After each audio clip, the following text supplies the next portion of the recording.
Bismillahirrahmanirrahim. Assalamualaikum warahmatullahi wabarakatuh.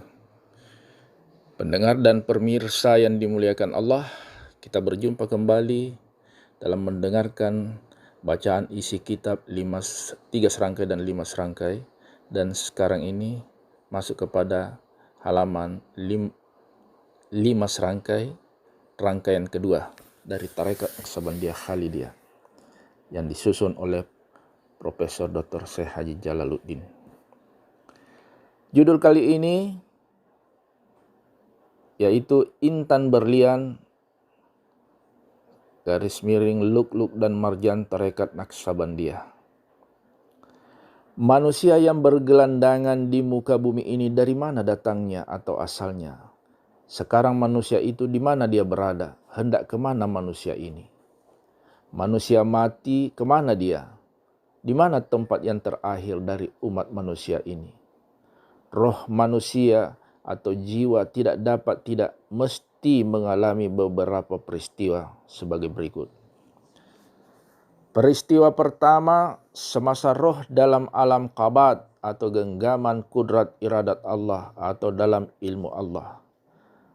Peristiwa kedua, setelah roh atau jiwa itu telah dizahirkan atau dijadikan. Dan peristiwa ketiga, di waktu roh atau nyawa manusia itu dalam genggaman malaikat atau dalam alam malakut, yakni sewaktu roh itu akan ditiupkan kepada manusia kecil dalam kandungan ibunya.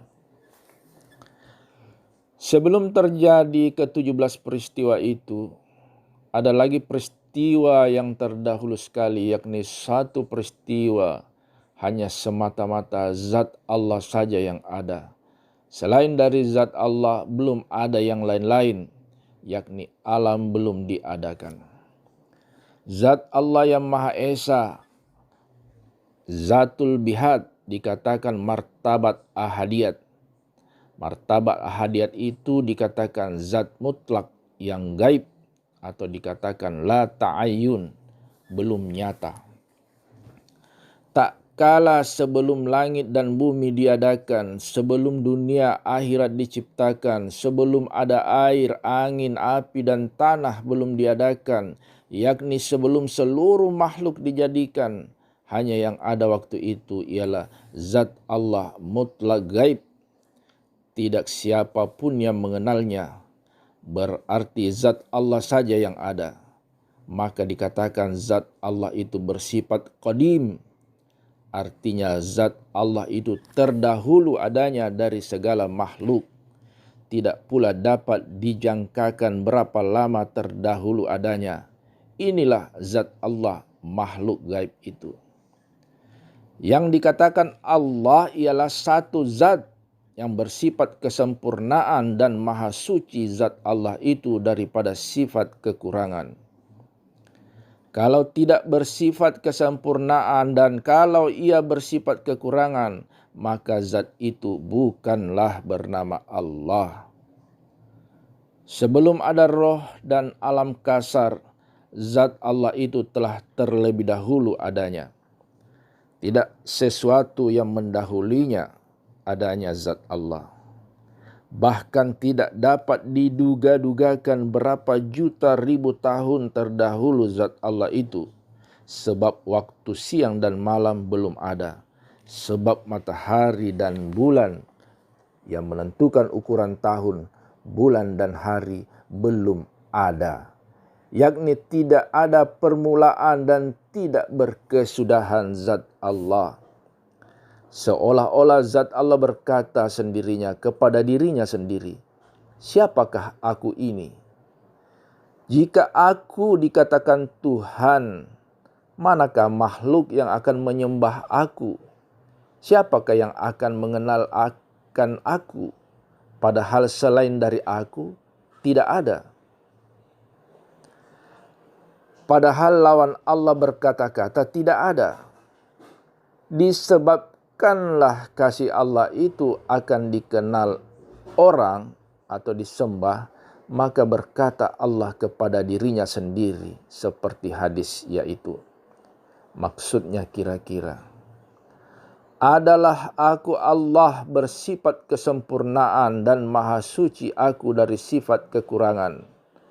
Sebagai perbendaharaan yang tersembunyi yang tidak siapapun yang mengenal aku, maka disebabkan aku kasih dikenal disembah orang akan aku, maka aku jadikan zahirkan segala makhluk, yakni Nur Muhammad, supaya segala makhluk itu mengenal dia akan aku. Bila Allah berkehendak mengatakan sesuatu, tidak bersusah payah Allah menjadikan sesuatu itu.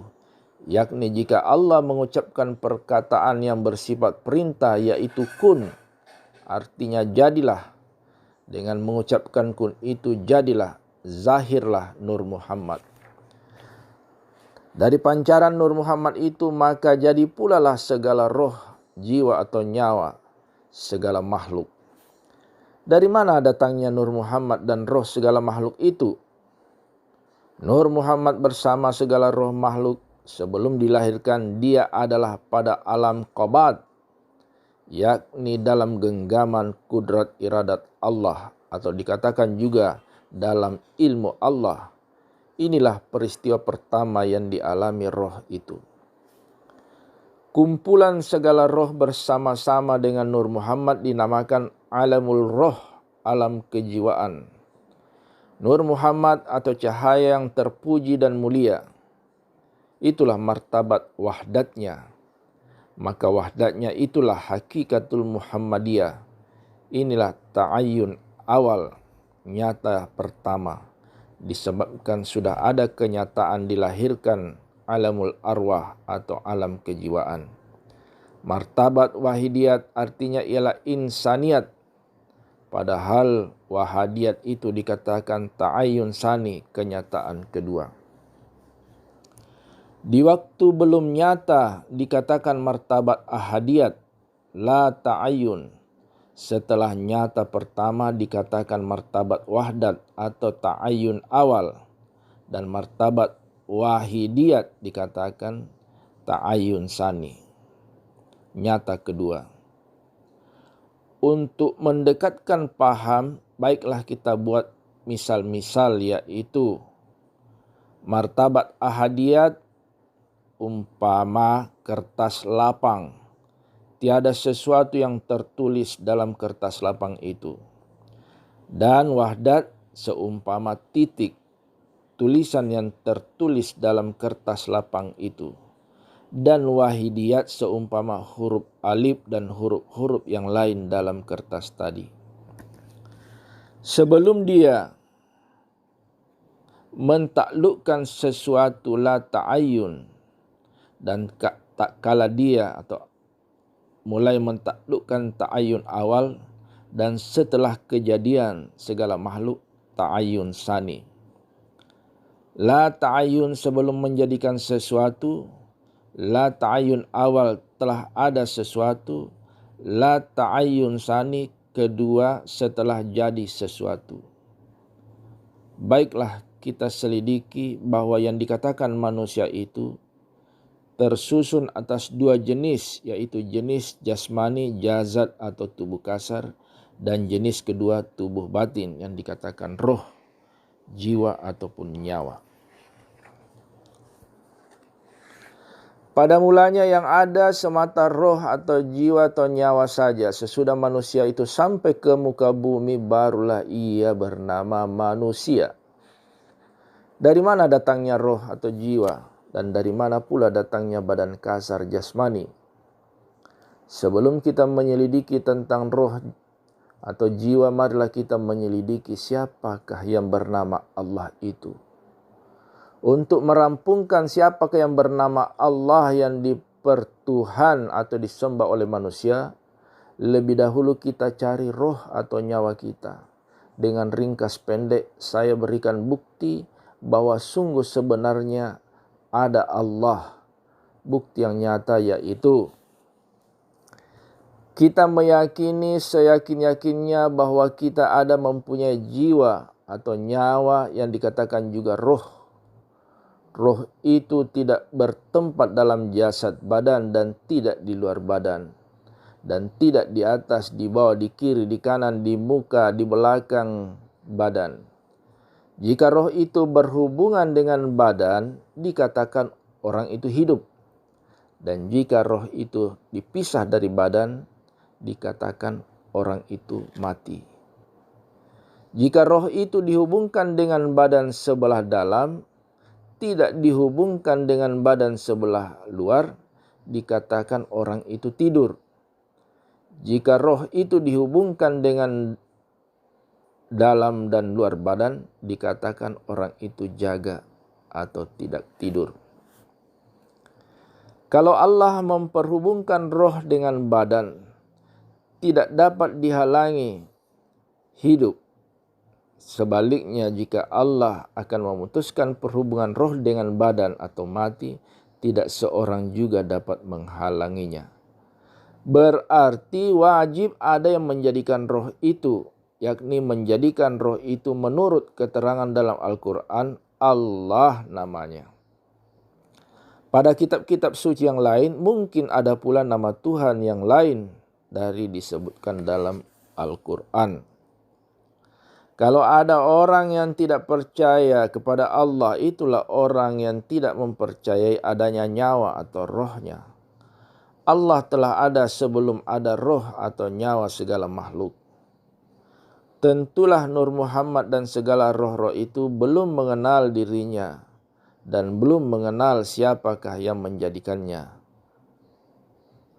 Seolah-olah Allah berkata kepada alam arwah itu, siapakah kamu dan siapakah aku?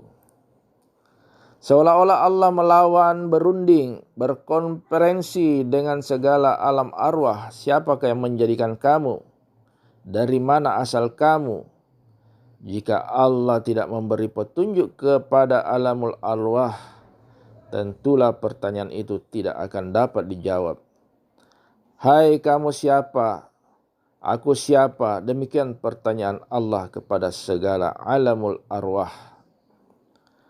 Pertanyaan Allah kepada segala alamul arwah itu di akhir zaman telah dibukukan dalam Al-Quran, yakni pertanyaan Allah tadi ada tertulis dalam Al-Quran surat Al-A'raf nomor 172, yaitu maksudnya kira-kira, wahai segala alamul arwah, atau Nur Muhammad dengan segala kelompok roh atau jiwa segala makhluk, siapakah kamu dan siapakah aku? Bukankah aku ini Tuhan kamu? Dengan izin kudrat iradat Allah atau dengan petunjuk Allah, maka menjawablah segala alamul arwah tadi.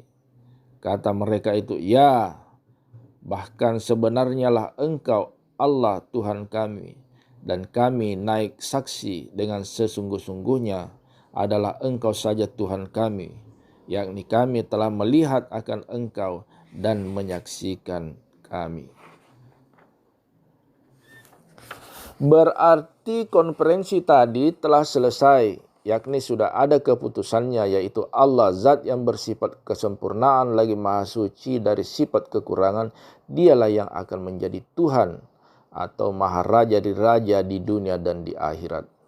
Dan segala alamul arwah atau alam jiwa nyawa yang akan menjadi hamba atau menjadi budak yang akan menyembah, mengenal kepada Allah.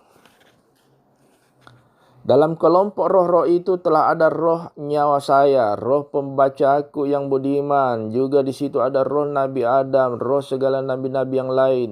Bahkan ada di situ roh Siti Hawa dan roh segala malaikat, jin, iblis, syaitan. Dan di situ roh segala binatang-binatang buas, binatang-binatang besar dan binatang-binatang melata. Bahkan dalam kelompok segala roh itu ada pula nur api, nur angin, nur air dan nur tanah.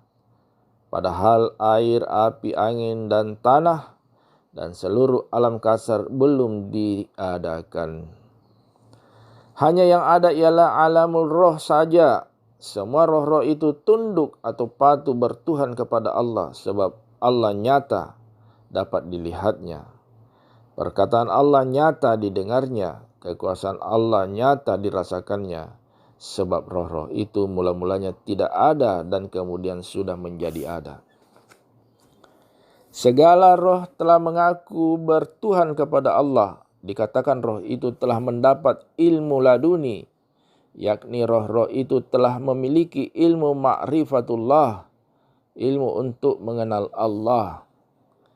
Ilmu laduni atau ilmu ma'rifatullah itulah nanti sampai di bumi yang menjadi intan berlian atau lukluk dan marjan tarekat Naqsabandiyah. Segala alamul roh tadi bersama bertekun di akhirat Allah dalam jangka waktu yang tidak dihinggakan. Sebab jangka waktu siang dan malam belum diadakan. Manakala telah tamat semadinya roh-roh itu, Allah memerintahkan kepada para malaikatnya membentuk lembaga Adam. Lembaga Adam itu dibangunkan oleh malaikat dari tanah. Setelah selesai jasad Adam dibuat malaikat, maka Allah memerintahkan malaikat meniupkan roh Adam yang ada dalam kelompok alamul roh tadi ke dalam jasad Adam. Sewaktu roh Adam dalam genggaman malaikat, dikatakan roh Adam itu dalam alam malakut atau alam malaikat. Setelah ditiupkan roh Adam ke dalam jasad Adam, maka Adam pun hiduplah.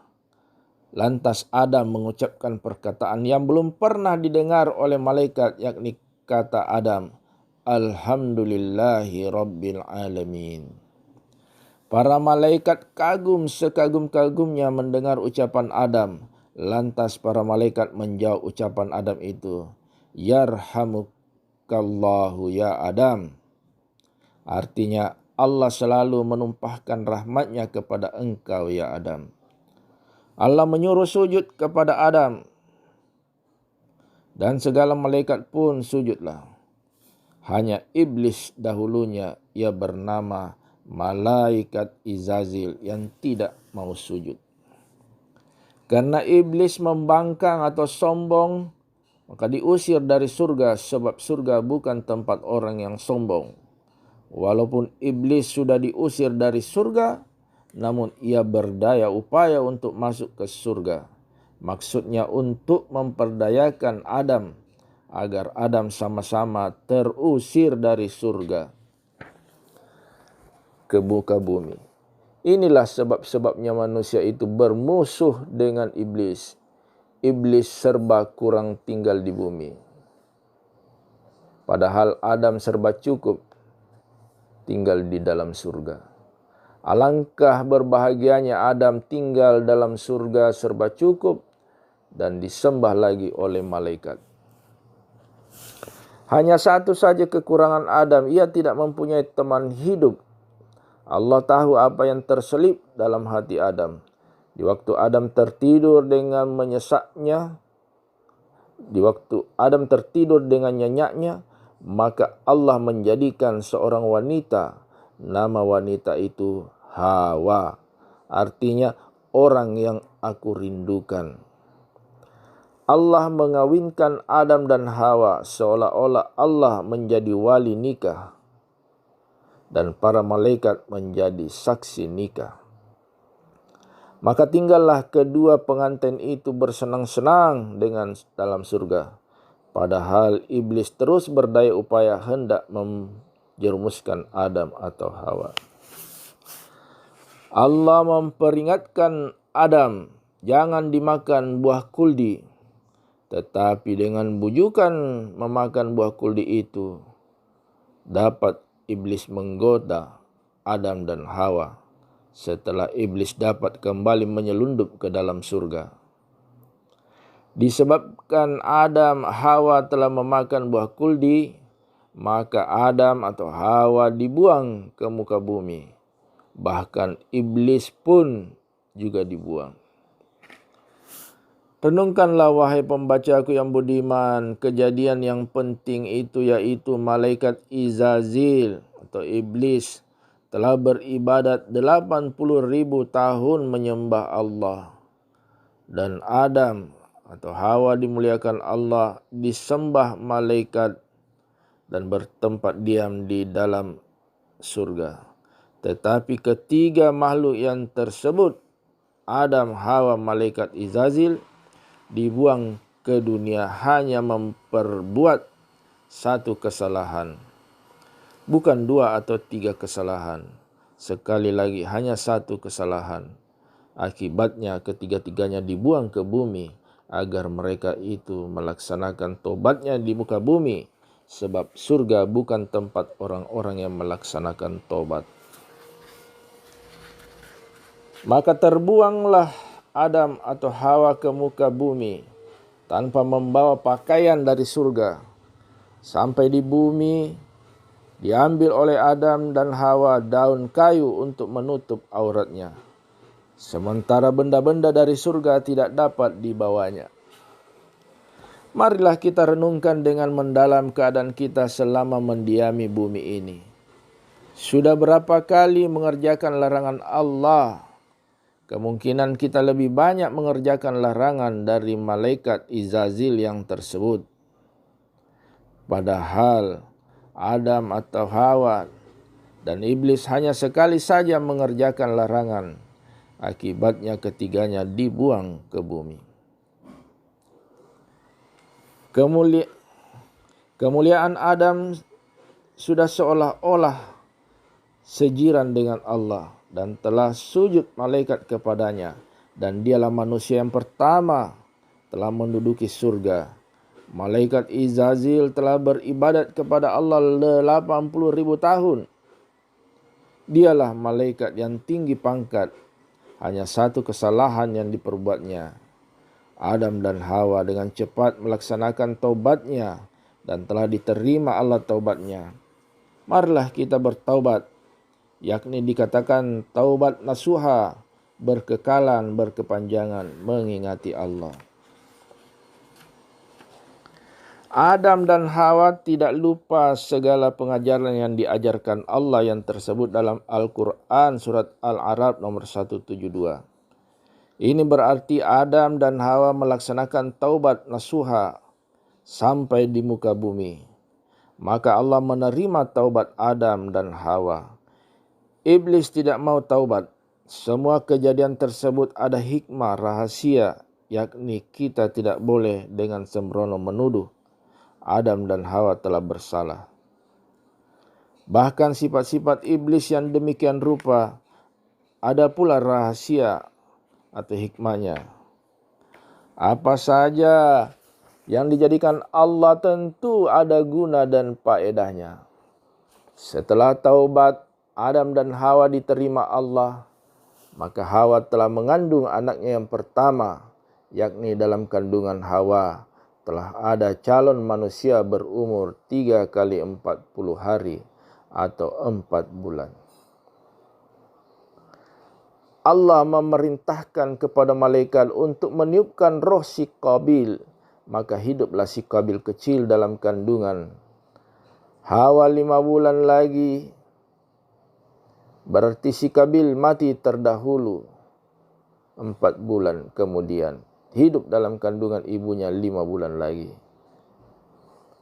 Qabil anak pertama dari Adam seorang laki-laki.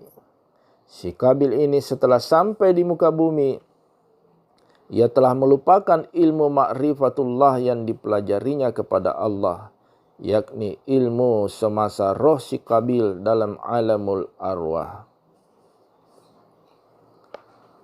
Si Qabil inilah manusia pertama yang berbuat dosa disebabkan ia melupakan pengajaran Allah, yakni si Qabil nanti-nantinya akan membunuh adiknya sendiri yang bernama Habil. Habil anak Adam yang ketiga. Anak Adam yang kedua seorang wanita dan keempat wanita. Kelahiran si Qabil melalui kandungan Hawa. Barulah ia sampai ke bumi, padahal Adam atau Hawa tidak melalui kandungan ibunya. Yakni Adam atau Hawa tidak beribu dan tidak berbapa. Nanti di zaman akhir ada lagi seorang makhluk yang akan lahir ke dunia tidak berbapa, yaitu Nabi Isa Musa alaihissalam.